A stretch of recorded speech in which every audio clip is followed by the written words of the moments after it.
Okay folks, Colorado Propane Guy here. Just gonna do a video of going down Woodmoor Mountain. I've already done one video when it was nice and sunny out. I had to come up here for an out of gas call. I did a previous video coming up here. I didn't do it into the driveway, but I'm sitting in the driveway of the house right now. I don't know if you can see the road directly in front of me, but I've got to make a hard, basically probably a 170-degree turn to my right to get out of here. So I'll probably get to the top, have to back up, and then turn the rest of the way to get out of here. I'm at the top of the mountain, and I'm actually going to go down the south side, the steeper side. I had no problem at all getting up here on the north side, so I'm going to go down the other side just to see what it's like. And keep in mind, the car that just drove by is a four-wheel drive vehicle. I'm in a two-wheel drive 3,000-gallon propane truck. Freightliner propane truck. So that's kind of what makes this interesting. I'm making these videos more for my family than anything else, but we decided to put it on YouTube just for fun, just to see what people put in the comments, what they want to see me do, just questions people have, love or hate, whatever. Just doing it for fun. So I hope you enjoy it. It's just a fun video for me. I have the phone in a cradle on my dash. It will vibrate a little bit just from the engine. What you're seeing right now is engine vibration, but let's get going. Air brakes off. We're heading down the mountain.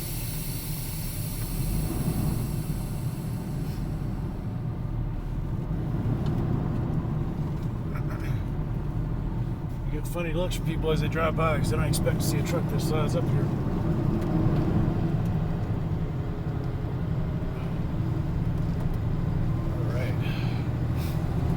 Look at the road if you can see it. You can see that kind of detail. I don't know if you can see the detail in the video or not. The only chain marks up here are mine, so my chains did a pretty good job tearing the road up on the way up. So a little vibration with the chains until I get into some softer areas. These chains, I've talked about the chains in the previous video. They're Canadian chains. They're actually made in Finland. They were talked about the reason we bought these chains. I broke a lot of chains last year, and we purchased these to replace the chains I broke up last year. And I'd seen a TV show I watched called Highway Through Hell. It's a Netflix show.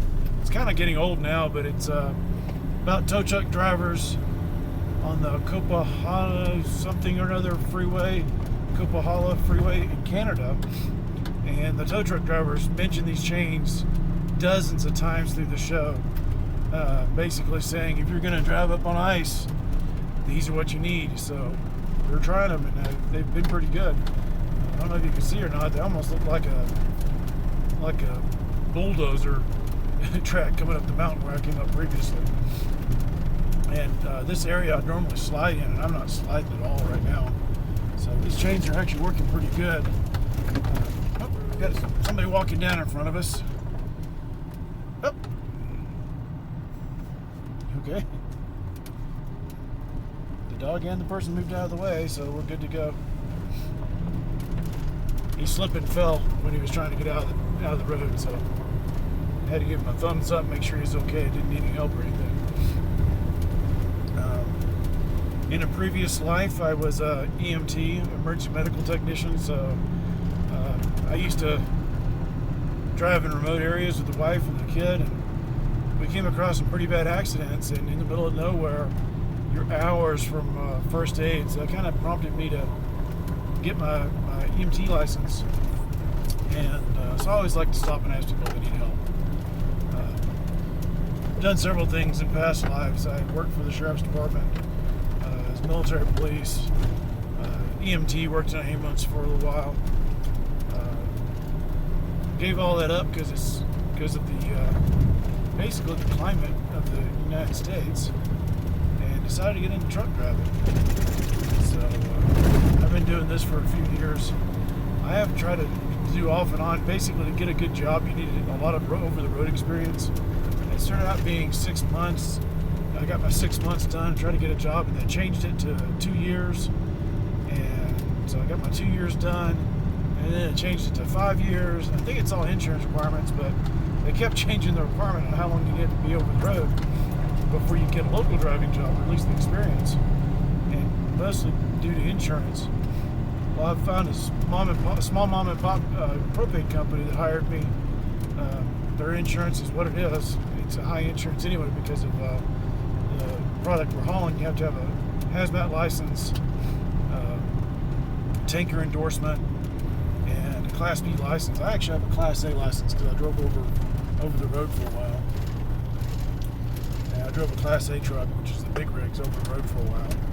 So I have all my endorsements for driving big trucks. The only endorsement I don't have is passengers. So I can't drive a school bus, but I can drive a vehicle twice the weight, probably even more than that, and with hazardous materials or explosives on it. But I can't drive with people. Maybe it's because they don't like people talking to you. I don't know. It doesn't make a lot of sense to me, but most of the laws in the United States don't make a lot of sense to me. And hence, that's why I'm not in law enforcement anymore. This is probably the steepest.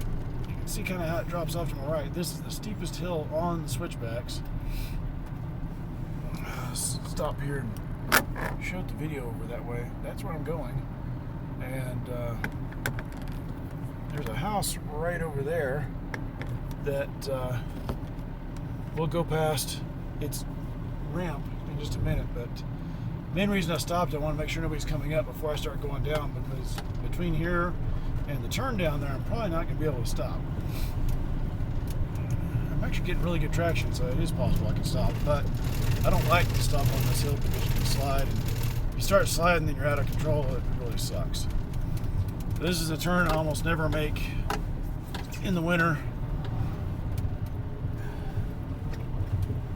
And we're not making it today, of course. Didn't expect to. Back up and shoot it again. But you can see the road to that house. That's one of my customers as well. Spun a little bit backing up. So that house is still below us, and I'll show you how quick we drop down to that level. Still below us. When we get a couple turns here, I'll show you his driveway, and his driveway is way at the bottom of the hill, so I have to basically go all the way back up to the height I was just at to get to his house.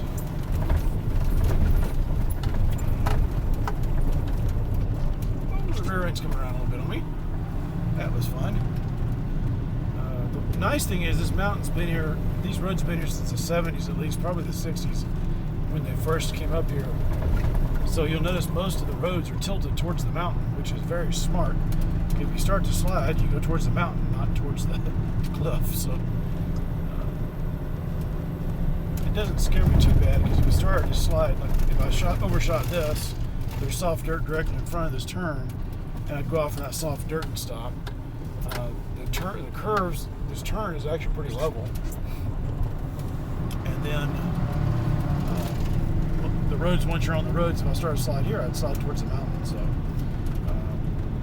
they're not really that unsafe. In a previous video, I talked about people consider this the scariest part, and I don't, because there's driveways like this gentleman's driveway, so nobody's behind me, so I'm going to stop and show you this. His driveway's right there to the right in the shaded area. Pull my phone out of the cup. You can see it, his house is up there. So that's how far we dropped down on that hill coming down here. But people like his driveway, he's got I'd say it's probably about a 500-yard driveway. And it's not always plowed when I come up here, so he tries to do a good job for me, but once it's, what the road is in front of me is packed snow. Once it's packed snow and you get a nice day like today, it's 36 degrees out, it's going to start to melt, but then it's going to hit tonight probably in the single digits again. It freezes up, and it does that time after time. It's packed ice. It's usually soft ice, but it's still ice, and you can't get traction on it. So it's December, and probably this is my first time to have to run chains up here, and I'll probably run chains up here until April at least, maybe May. Just the weather we get up here. The nice thing about coming up here is the views. I love coming up here. Otherwise, I would pay my co-worker to switch positions with him. But I love coming up here. It's beautiful. I only sometimes get anxiety about coming up here. I did actually yesterday, because the storm we had wasn't significant, but it was decent enough to make it really slick up here. As I said in the previous video, I tried to come up here yesterday and spun out and couldn't make it. So I was a little nervous about coming up here today, but these new chains were superb. They're just destroying the ice and snow, tearing it up, which is a good thing, because it's actually digging down past this, tearing this off the ground and pulling dirt up, so it's putting dirt on the road. The road is dirt, by the way. It's pulling dirt up on the road so that everybody gets better traction. So it's actually a good thing what the chains are doing. You'd think tearing it up would be a bad thing, but it's actually a good thing. So this isn't plowed very well. Previous video I did, I showed me going off the ditch here to make this turn. It's not plowed that far, so I'm actually going to run off a little bit, not as much as normal, and do my 180-degree turn. I don't see anybody coming, so we're going to go ahead and keep the turn. And again, right in the middle, you can see my tracks from when I came up. Yeah, that's what the chains do. It's not a lot of damage, it's just breaks it up just enough to bring a little color up, so the sun helps the sun melt the snow, and helps everybody else get traction too. So like I said, chains are destructive in some areas, but in some places you want to run chains. And I do not run chains on pavement. We actually have automatic chains on the truck, which are little chains that flip under the tires. Once you turn them on, they spin and flip under the tires as you drive, and they're easy to put on and turn off. So usually I need chains on pavement, which means the pavement's got black ice or something like that, and I'm driving really slow. I'll use those instead of the full tire chains. And the only negative I've found to my full tire chains, these Canadian chains I was talking about, I can't get them clipped properly. One was missing, the brand new, one was missing a little loop that there's a hook you hook in to tighten the chains up, and then it has a loop that slides over it to hold it in place, and that loop was missing.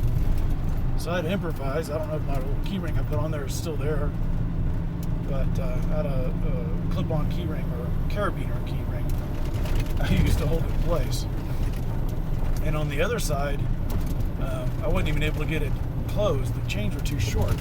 I don't know if it's because I have brand new tires or what, but I've had trouble getting my chains long enough to get on the tires. Even the chains I had on my old tires, one set, I couldn't get it clipped. And most of them were on the very last link clipped. So, I don't know what it is, why they don't put 2 more links in the chain so it's long enough for you, but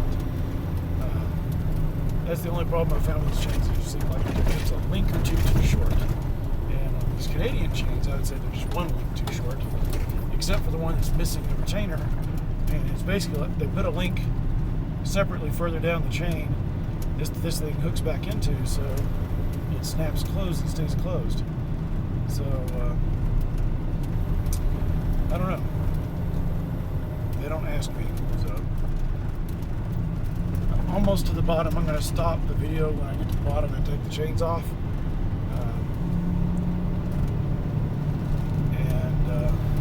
Just for information, on this type of road, I'm only running a single set of chains. I have a double set as well, which means it's 1 set of chains that covers both tires, both sets of duals, instead of 1 dual.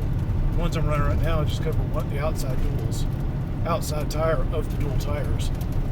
And on dirt roads, the dualies don't really run on both tires anyway, so I put it on the outside because that's where it's most likely going to run. Here we are at the Genevieve, so you can see my tracks from where I chained up before. So on dirt roads, the duals don't really run, because the rough road, they don't really run both duals on the ground. The road's just not flat, so that's how they run. So I try to put the chains on the dual that actually touches the ground the most, or the easiest ones to get to in this case, which is the outside duals. So that's my story, and I'm sticking to it. Have a good day, folks.